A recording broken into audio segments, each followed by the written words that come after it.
আসসালামু আলাইকুম, সবাইকে স্বাগত নিবিড় কৃষি চ্যানেলের নতুন আরও একটা ভিডিওতে।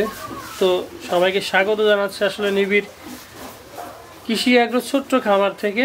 তো একটা সুখবর, আসলে আপনারা অনেকে যারা নিয়মিত আমার ভিডিও দেখেন, বিশেষ করে আমার ছোট্ট একটা খামার যেখানে হাঁস মুরগি গরু ছাগল সবগুলাই আছে কম বেশি, সেখানে নতুন একটা বাছুর আনছিলাম। তো সেটা হচ্ছে আপনার 3 দিন হলো বীজ দেওয়া হয়েছে, সেটাই দেখাবো এবং কয় মাসে আসলো এবং কি কারণে এতদিন আসতেছিল না এবং হঠাৎ করে কেন ডাক আসলো সেটা জানার চেষ্টা করবো। আগে দেখা একটু।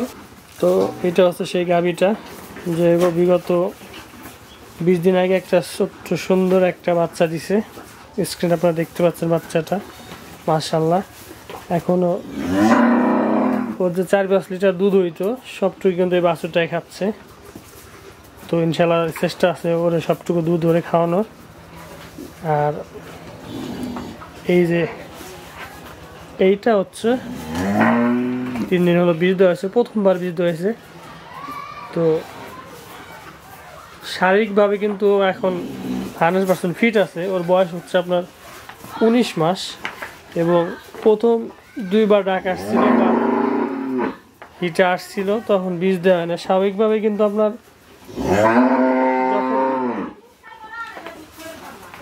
এই যে মা রাখতেছে ঠিক আছে পাশে, এটারও বয়স আপনার 13-14 মাস হয়ে গেছে। তো ওরও কৃমি ওষুধ খাওয়ানো হয়েছে, দেখা যাক, দোয়া করবেন। বর্তমান ধরেন 3টা, এই 2টা হচ্ছে বাছুর বলা যায়, এবং একটা গাভী আছে ইনশাল্লাহ। আর এই যে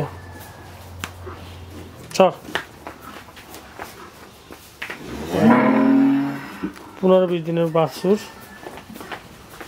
কেমন হলো সেটাও জানাবেন। যা এইদিকে যাও, ওইদিকে যাও।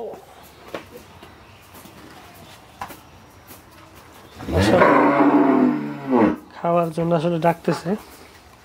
তো এটাই ছোট্ট একটু খামার, আমার জিনিস শেয়ার করলাম, সবাই দোয়া করবেন। আসলে ব্যস্ততার কারণে অন্যান্য ভিডিও করতে পারতেছি না, পেঁয়াজ লাগানোর সিজন চলতেছে, তো এই জন্য অন্যান্য ভিডিও করতে পারতেছি না। তো ভিডিওটা এখানে শেষ করলাম। আমার এই ছোট্ট খামারের জন্য সবাই দোয়া করবেন এবং ইনশাল্লাহ পরবর্তী ভিডিও নিয়ে খুব দ্রুতই আপনাদের মাঝে আসবো। সে পর্যন্ত সবাই ভালো থাকেন। আসসালামু আলাইকুম।